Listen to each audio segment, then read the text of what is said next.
J'ai beaucoup parlé tout à l'heure de l'humain, je suis désolé, je vais encore reparler de l'humain parce que c'est non seulement ma passion, mais aussi mes problèmes au quotidien, mes sujets au quotidien. C'est ça, être tourné vers l'humain. Je pense que c'est vraiment clé, ça c'est la première des choses. Et je ne détaille pas. Donc, et le faire vraiment, et pas juste se dire ok, on est tourné vers l'humain, on fait de... Non, le faire vraiment, et de manière très sincère. Donc ça c'est un premier sujet. Pour moi, un des catalyseurs très importants, des accélérateurs très importants de la transformation digitale, c'est ce que j'appelle l'écosystème. Ne pas rester chez soi, complètement enfermé, et s'ouvrir. Et pas uniquement ouvrir le système d'information, etc., mais s'ouvrir dans un écosystème. Nous sommes, alors nous, là, on est la banque des startups, donc ce qu'on fait, c'est qu'on capitalise sur la relation que nous avons avec les startups, et donc on est en train de créer un écosystème avec les startups.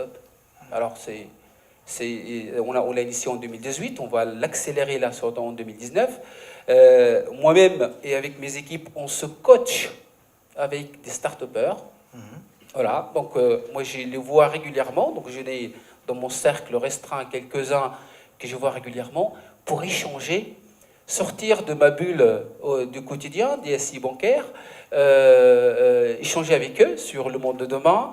Et c'est très important et je pousse mes équipes à faire ça. Sortir de ce qu'on fait du quotidien et voir ce qui se passe à l'extérieur. Donc créer un écosystème avec quelques partenaires, entre guillemets. Dans les partenaires, on a bien sûr mes partenaires, hein, les banques aussi. Hein, nous sommes une banque, encore une fois, donc les partenaires bancaires, ça c'est très important. Mais on est en relation, par exemple, avec les équipes de Michel. Hein, donc on les voit, on échange avec eux, on va bientôt échanger aussi sur le cloud, etc. Donc on travaille beaucoup ensemble avec les partenaires bancaires, mais à côté de ça, on construit aussi un écosystème avec les startups. Ce qui est intéressant avec les startups, c'est qu'ils ne sont pas dans la même bulle.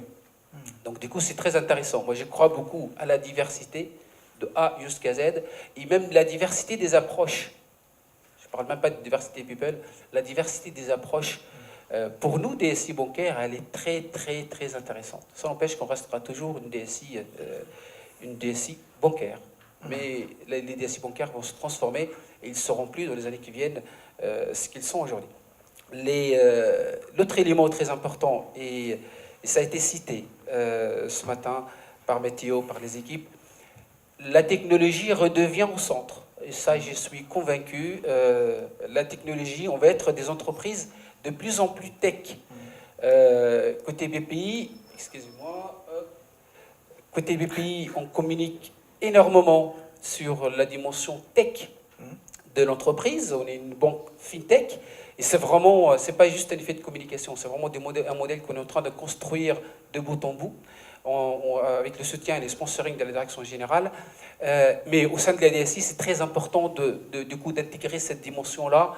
Et donc typiquement, je donne un exemple précis, les architectes, c'est le nerf de la guerre demain, côté profil. Voilà, dans la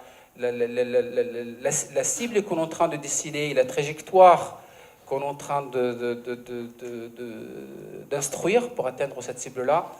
Moi, clairement, les architectes, c'est le premier profil, c'est vraiment les ressources et les collaborateurs qui vont demain nous faire ou pas réussir cette transformation côté IT.